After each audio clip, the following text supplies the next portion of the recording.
Innal hamdalillah nahmaduhu wa nasta'inuhu wa nastaghfiruh wa na'udzu billahi min shururi anfusina wa min sayyiati a'malina. May yahdihillahu fala mudilla lahu wa may yudlil fala hadiya lahu. Ashhadu an la ilaha illallah wahdahu la sharika lahu wa ashhadu anna Muhammadan abduhu wa rasuluh la nabiyya wa la rasula ba'dah. Qala ta'ala ya ayyuhalladzina amanu ittaqullaha haqqa tuqatih wa la tamutunna illa wa antum muslimun. Ya ayyuhan nasu ittaqu rabbakum alladzi khalaqakum min nafsin wahidah wa khalaqa minha zawjaha wa batha minhuma rijalan katsiran wa nisaa'a wattaqullaha alladzi tasaaluna bihi wal arham innallaha kana 'alaikum raqiba. يا أيها الذين آمنوا اتقوا الله وقولوا قولا سديدا يصلح لكم أعمالكم ويغفر لكم ذنوبكم ومن يطع الله ورسوله فقد فاز فوزا عظيما. أما بعد فإن أصدق الحديث كتاب الله وخير الهدي هدي محمد صلى الله عليه وسلم وشر الأمور محدثاتها فإن كل محدثة في الدين بدعة wa kullu bid'atin dhalalah wa kullu dhalalatin finnar. Hadirin sidang salat Jumat yang semoga senantiasa dirahmati dan diberkahi oleh Allah Subhanahu wa taala. Hari demi hari berlalu, pergi begitu cepat meninggalkan kita. Pergi dan tak akan pernah kembali. Tibalah kita di penghujung bulan Sya'ban. Sebentar lagi momen itu akan tiba. Momen tahunan yang selalu dinanti umat muslim sedunia. Momen yang begitu mulia hingga para ulama kita dahulu menunggu selama 6 bulan untuk mempersiapkannya. Hadirin, itulah momen bulan suci Ramadan. Ramadan bukan sembarang bulan. Ramadan adalah bulan ampunan, bulan di mana Allah Subhanahu wa taala membuka lebar-lebar pintu maghfirah untuk hamba-hambanya yang bertaubat.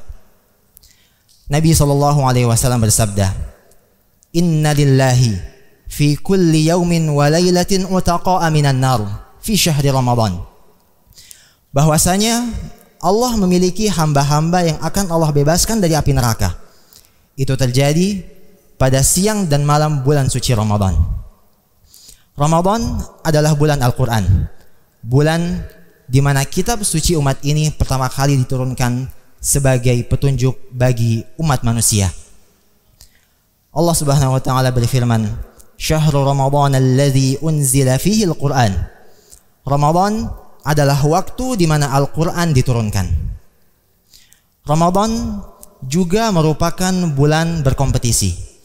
Bulan di mana umat muslim akan saling berlomba dan berpacu dalam melakukan ibadah dengan jumlah dan kualitas yang berbeda dari level-level sebelumnya, dengan jumlah dan kualitas yang berbeda dari biasanya.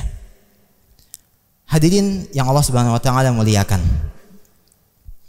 Allah Subhanahu wa taala menjanjikan banyak sekali keutamaan pada bulan Ramadan. Mulai dari pengampunan dosa, dilipat gandakannya pahala, dibukanya pintu-pintu surga, ditutupnya pintu-pintu neraka, dan masih banyak keutamaan lain yang Allah Subhanahu wa taala janjikan bagi orang-orang yang melakukan ibadah pada bulan suci Ramadan. Hadirin yang Allah muliakan, jika kita diberi kesempatan untuk mendapatkan bulan suci Ramadan, jika kita diberi umur panjang untuk menjumpai bulan suci Ramadan, akankah secara serta-merta kita mendapatkan semua yang Allah janjikan? Akankah serta-merta kita mendapatkan keutamaan-keutamaan yang Allah janjikan pada bulan Ramadan? Akankah secara otomatis dosa kita akan diampuni? Akankah secara otomatis pahala kita akan dilipat gandakan? Hadirin, justru dari sekian banyak kaum muslimin yang melakukan ibadah puasa, dari sekian banyak orang yang melakukan puasa di bulan Ramadan, sebagian besar dari mereka akan mengalami kegagalan. Sebagian besar dari mereka akan mengalami kerugian. Nabi SAW mengingatkan, rubba sha'imin laisa lahu min siyamihi illa al-ju' wal 'atas. Betapa banyak orang yang melakukan ibadah puasa, betapa banyak orang yang berpuasa, ia tidak mendapatkan hasil apapun dari puasanya selain lapar dan dahaga. Hadirin, kenapa Nabi sampai mengatakan bahwa kebanyakan orang akan mengalami kegagalan? Kenapa Nabi sampai mengatakan bahwa sebagian besar orang yang melakukan ibadah puasa akan gagal dalam puasanya?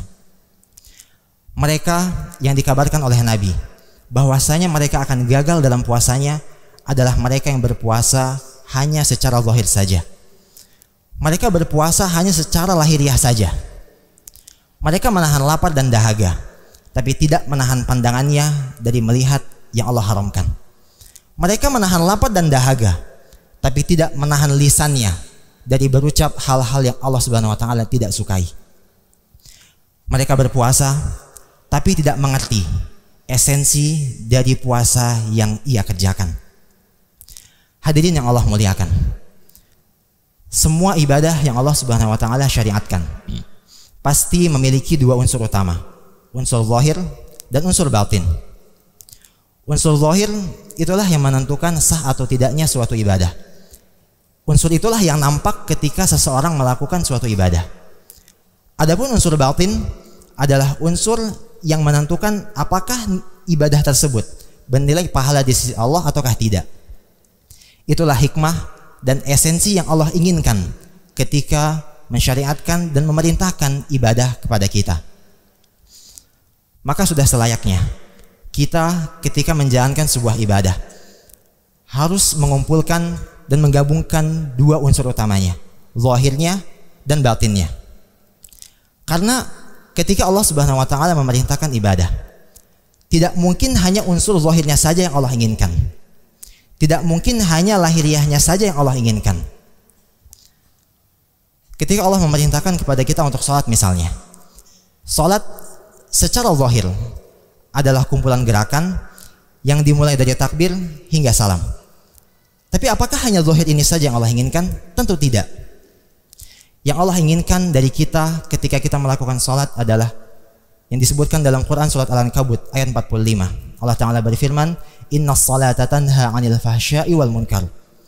Bahwasanya salat dapat menahan seorang hamba dari melakukan perbuatan keji dan munkar. Esensi dari salat adalah kita menjadi pribadi yang tunduk, menjadi pribadi yang tawadhu, menjadi pribadi yang taat pada aturan-aturan Allah, tunduk pada aturan-aturan Allah dengan menjauhi hal-hal yang Allah benci, menjauhi perbuatan keji dan juga munkar. Hadirin yang Allah muliakan, begitu pula dengan puasa yang insya Allah akan kita jalani pada Ramadan mendatang. Puasa secara zahir adalah menahan diri dari hal-hal yang membatalkan puasa, dari mulai terbit fajar hingga matahari terbenam. Tapi bukan hanya ini saja, bukan zahir ini saja yang Allah inginkan ketika memerintahkan kita berpuasa. Allah Subhanahu wa taala ketika mewajibkan kita berpuasa, pasti ada makna mendalam yang Allah inginkan. Pasti ada esensi yang Allah inginkan dari kita. Itulah yang Allah sebutkan dalam Quran surat Al-Baqarah ayat 183. Allah Ta'ala berfirman, ya ayyuhalladzina amanu kutiba alaikumus siyamu kama kutiba alal ladzina min qablikum la'allakum tattaqun. Wahai orang-orang yang beriman, telah diwajibkan kepada kalian ibadah puasa sebagaimana puasa itu telah diwajibkan pula kepada orang-orang sebelum kalian. Yang demikian agar kalian menjadi orang-orang yang bertakwa. Lihatlah bagaimana Allah menutup perintah puasa. Ketika di awal ayat Allah memerintahkan kita berpuasa, Allah menutup ayatnya dengan la'allakum tattaqun.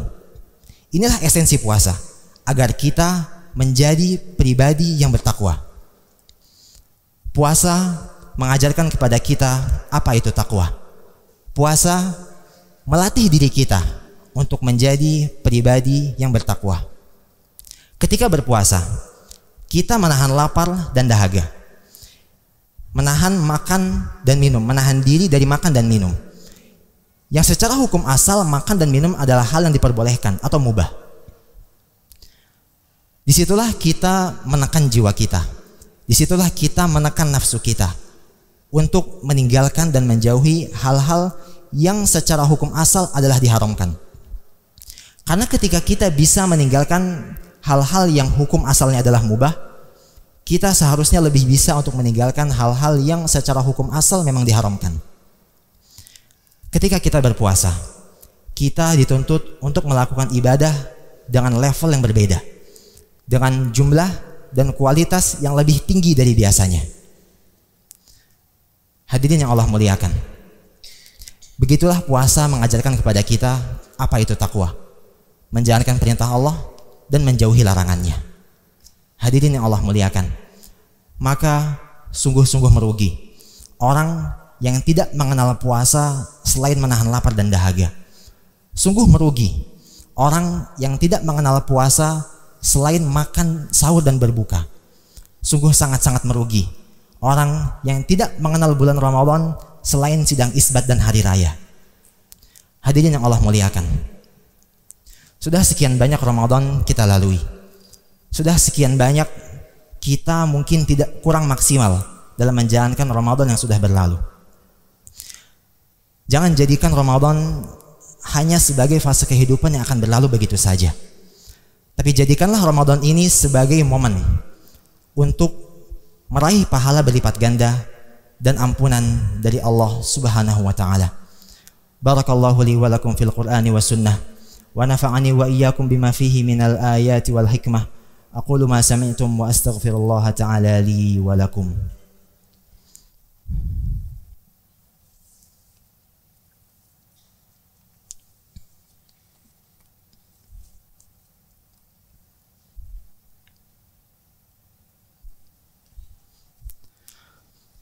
Alhamdulillah, alhamdulillahilladzi ja'ala as-siyama junnatan minan nar wa miftahan li abwabil jinan wa mighlaqan li abwabin niran.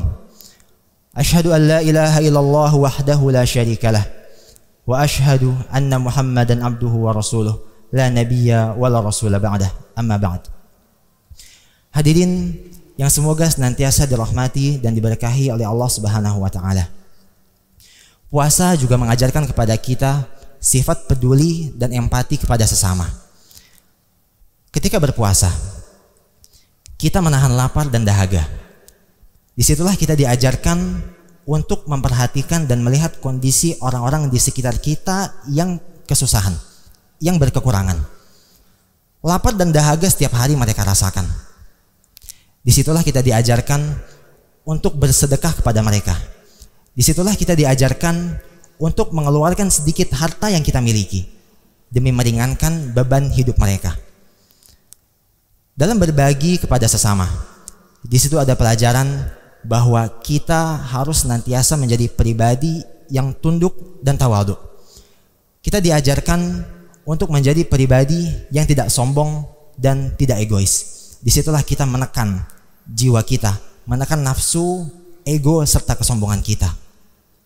Hadirin yang Allah muliakan, maka pada penghujung khutbah ini, mari kita ingat kembali esensi daripada puasa. Puasa bukan hanya menahan lapar dan dahaga, tapi menahan jiwa, menahan diri dari hal-hal yang merusak nilai ibadah kita. Puasa adalah ibadah yang mengajarkan kita untuk menjadi pribadi yang lebih sabar dan lebih bertakwa, serta lebih dekat kepada Allah Subhanahu wa taala. Hadirin yang Allah muliakan, sebelum Ramadan tiba, berbekallah sebanyak yang kita bisa. Sucikan hati, bersihkan jiwa. Perbanyak taubat, hindari dosa. Jadikanlah Ramadan Anda lebih bermakna dengan memahami esensi puasa. Al-ibadallah, sallu wa sallimu ala rasulil amin kama amara bidzalika maulakum rabbul alamin. Ya ayyuhalladzina amanu sallu alaihi wa sallimu taslima. Allahumma salli ala Muhammad wa ala ali Muhammad kama sallaita ala Ibrahim wa ala ali Ibrahim innaka Hamidum Majid. Wa barik ala Muhammad wa ala ali Muhammad kama barakta ala Ibrahim wa ala ali Ibrahim innaka Hamidum Majid. Allahumma ighfir lil muslimina wal muslimat wal mu'minina wal mu'minat al ahya'i minhum wal amwat إنك سميع قريب مجيب الدعوات يا قاضي الحاجات. ربنا لا تؤاخذنا إن نسينا أو أخطأنا، ربنا ولا تحمل علينا إصرا كما حملته على الذين من قبلنا، ربنا ولا تحملنا ما لا طاقة لنا به، واعف عنا واغفر لنا وارحمنا أنت مولانا فانصرنا على القوم الكافرين. يا حي يا قيوم برحمتك نستغيث، أصلح لنا شأننا كله ولا تكلنا إلى أنفسنا طرفة عين.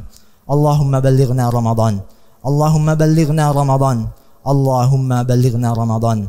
ربنا آتنا في الدنيا حسنة وفي الآخرة حسنة وقنا عذاب النار. عباد الله، إن الله يأمر بالعدل والإحسان وإيتاء ذي القربى وينهى عن الفحشاء والمنكر والبغي يعظكم لعلكم تذكرون. فاذكروا الله العظيم يذكركم واشكروه على نعمه يزدكم ولذكر الله أكبر والله يعلم ما تصنعون. وأقيموا الصلاة. Al Furqan TV, saluran pendidikan, dakwah, dan inspirasi Islami.